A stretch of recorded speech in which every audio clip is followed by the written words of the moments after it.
Hey all you backyard explorers, Mr. T here again. Hope you had a great Earth Day and managed to get outside, get healthy, and do something good for the planet. I'm outside on another beautiful day to be in the backyard, and today we're going to be checking out our birds of a feather, our feathered friends. Coming up on May 9th, the Cornell Lab of Ornithology is having its Global Big Day, and they're going to be using the eBird and Merlin ID apps to be able to record all the birds around the world on that day. And every year on the same day, they compare year over year what's going on in different areas around the world so that they can help figure out what's going on with migrating birds, with stationary birds, and help figure out what's going on with their populations. And perhaps there's an issue that needs to be addressed regarding conservation or helping these birds. Or maybe some of the birds are doing real well and we need to do more of whatever is happening so that those populations are on the increase. So, with that in mind, this week we're going to do a couple of videos on how you can identify birds where you live. Now, there's different ways you can do this. I just mentioned the Merlin Bird ID app is my favorite. Up to this point, we've been using iNaturalist a lot for using our nature and living thing identification. The thing with iNaturalist though is it uses that photo recognition software. Now Merlin can do that as well. However, you're going to find that using a phone to try to get really clear and up close pictures of birds can be very, very difficult. Now you could use a better camera, a really nice digital camera with good lenses on it so that you can get a close-up picture and then transfer it to the app. There's some cameras that'll do that kind of thing automatically. I unfortunately don't have one of those, so I have to do it the old-fashioned way. But there's also plenty of other ways to figure out what birds are around you, even when you are not seeing that particular bird. I'm talking about when you happen to find a feather or find a sign of a bird that they've been active, like woodpeckers and things like that. Or you find a bird nest or the eggs of a bird. So we're going to take a look at some of those sort of less obvious ways to figure out who's around you with those feathers and what maybe we could do to help them. Let's get started. So you might be asking yourself, why is Mr. T standing in a bunch of thorns and roses and things like that? Well, it's because right behind me, right about here, if you look back there where my finger is pointing behind me, you can see a little bird nest back there. Now, I've been watching this nest for a while, so I know that it's not an active nest right now. And that's very important because I don't want to disturb the birds if that is an active nest or if they're in the process of building it or if there's eggs in there and they're sitting on those eggs. If you do find an active nest, you want to observe it from a distance. You don't want to bother those birds, and what you especially don't want to do is walk straight up to that nest. The reason being that you can actually tell predators where the nest is. You see, predators can follow your scent, and they will, to that nest. So you want to make sure that if you can at all possible, use binoculars or a camera with a good zoom on it and try to look in the nest that way. And make sure you observe the nest for a little while from a distance to make sure that it's not active. If it's not active, well, again, you don't want to take it or damage it or anything like that because birds may reuse nests in some cases or build nests on top of nests. So you want to make sure that you leave it where it is, but do give it a good observation. Now, when we're talking about figuring out what kind of a nest you have, you're going to be figuring out where it's built. So first of all, where you are in the country. You're going to want to figure out what time of year it is, obviously. You're also going to want to figure out where it's being built on what. So is it up in a tree? Is it in shrubs and bushes like this? Is it under the eaves of a house? Is it inside the hole of a tree? Where is it?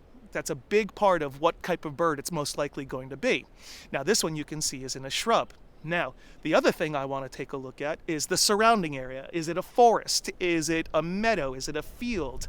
What's going on in the greater area will help you as well because that's most likely going to help you figure out what type of birds live in that area.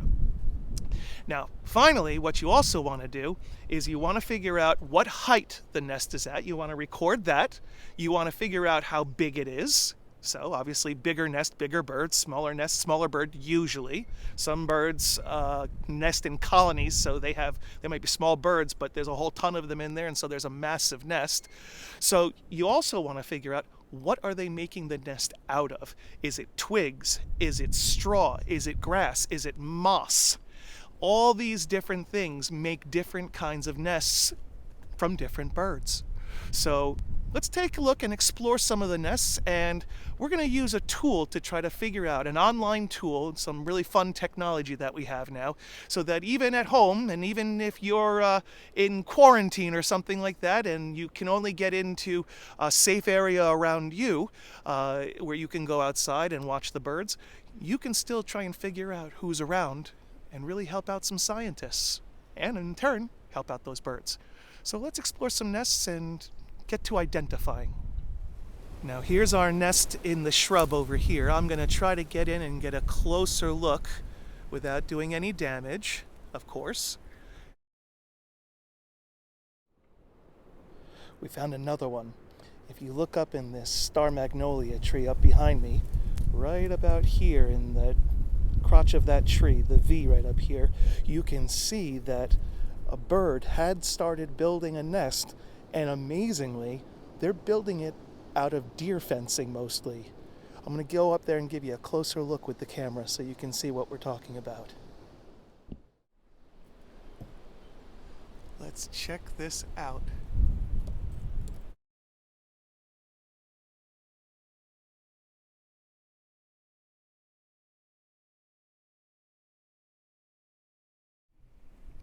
So you can see we found another really neat little nest over here. Now this one you can see is built out of different stuff than the other two. It's built in a different place and it's a different size, so we've got a different bird over here. Now the neat thing is you can see it's been made with some grapevine, stripped vines over here. It's got some roots on the inside. It's even got some plastic and things like that. It looks like from some bags that they've shredded up and used in the nesting material. Now, you can see at the height of it how high it's built, not to mention that it's built on some vines against a fence here. So this is very different, and it'd be interesting for us to look up. Now, we're not finding a lot of eggs right now because, to be honest with you, it's really the beginning of the breeding season. So we're not going to find eggs. We're looking at mostly abandoned nests from previous seasons or nests that haven't been reused yet or built upon this season. So we're not going to find a whole lot of eggs or eggshells right now, but if we were, we'll take a look later about how to identify those eggs in conjunction or together with the nests. It's after the breeding season and after the egg laying season, and when the babies have hatched out of their shells, that the parents will often take the shells and take them out of the nest, fly away with them and drop them away from the nest, so not to attract predators, and of course clean up the nest and make some room in there for the growing babies. So that's when you're more likely to find those little eggs and egg shells. So you really want to try to find both of them together. That's going to give you a better chance of figuring out what kind of bird you have here. So we found another nest that's much, much higher up back here. So we've got one that's built higher. It's a smaller nest. It is also built in shrubs, but it's made more out of grasses and things like that. I'm going to get the camera up there so we can get a closer look at it. Again, I've watched it for quite some time to make sure that it wasn't an active nest, so this way I can safely approach it. I'm not going to continuously take the same route in there. We've got a whole set of ways to approach nests that we'll go over when we look at the Nest Watch program, so that we can figure out what these nests are.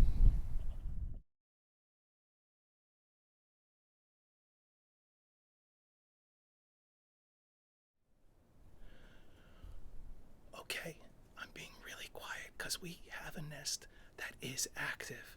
And of course, sometimes you can find a nest in some really odd places, like inside the rafters of a barn. Pretty sure it's a phoebe nest, but we're going to check it out nonetheless. Now, approaching this nest during the middle of the day when mom's not around. I made sure she's not here. And I'm going to take a quick peek, and I'm not going to touch. I'm not going to do anything. I just want to get a quick peek so that I can show you who's in there. Now you can see they have the cup pointed to the side over here. They build on top of this nest almost every single year. And let's see who might be in there. They're in there all right.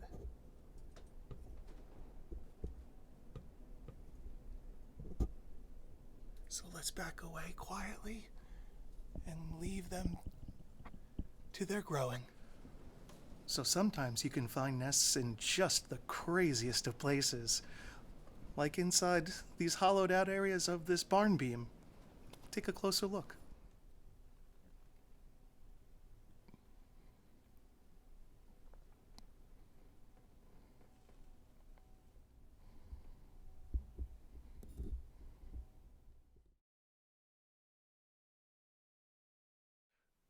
So many of you may have found eggshells on the ground, and it's a really fun mystery to figure out who did the eggshells come from? What kind of bird was this that had this either bright blue egg or speckled egg or mottled egg? Well, before we talk about that, let's go back even a little further to another mystery, and that's that mystery of which came first, the chicken or the egg. Well, chickens have been around for, domestic chickens, the kinds that we think of, have been around for probably about 2,000 years. Birds in general, they've been around for about 150 million years. But the egg has been around for over 600 million years. Animals like sponges and jellyfish lay eggs. So the answer to which came first, the chicken or the egg? Well, it's the egg. So let's go back and figure out now, what do you do if you have a mystery about an egg? Now, all eggs are white because they're all made out of something called calcium carbonate, which is naturally white. However, when those eggs are coming out of the mother bird, that's when some of them will have some pigments or colors put onto those eggs, or the patterns are put onto the egg. It's actually the mother bird, almost in her body, paints the eggs, which is kind of fun to think of. Now, those eggs tend to be, the ones with more patterns and colors tend to be the ones that are more out in the open.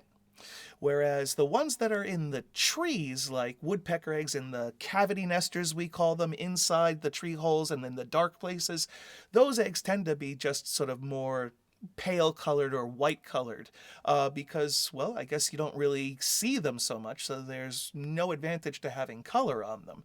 In fact, having them white in a darker area probably lets those birds see them a little bit better to care for them. Now, you'd think that with all of these colored eggs and patterned eggs and shaped eggs, that there'd be a terrific tool to be able to just plug in, well, I've got a spotted egg, it's this big, I found it. There's no real great tool for figuring out eggs, unfortunately. There are some books that you can get, some identification books, which will help with that. And there are a couple websites, which I'll put up right here. These websites, they have lots of pictures of different kinds of eggs on them. One of them has to do with cavity nesters, like inside trees and nest boxes. The other one just happens to be a really good grouping of eggs and egg pictures and the birds that go with them. So maybe you can find them that way. The truth is, though, is that there's a lot of differences even among the same eggs in the same nest. It's not a perfect science. So really the best thing you can do and try to find out is use this tool that we have from the people over at the Cornell Lab of Ornithology, and this tool is called NestWatch.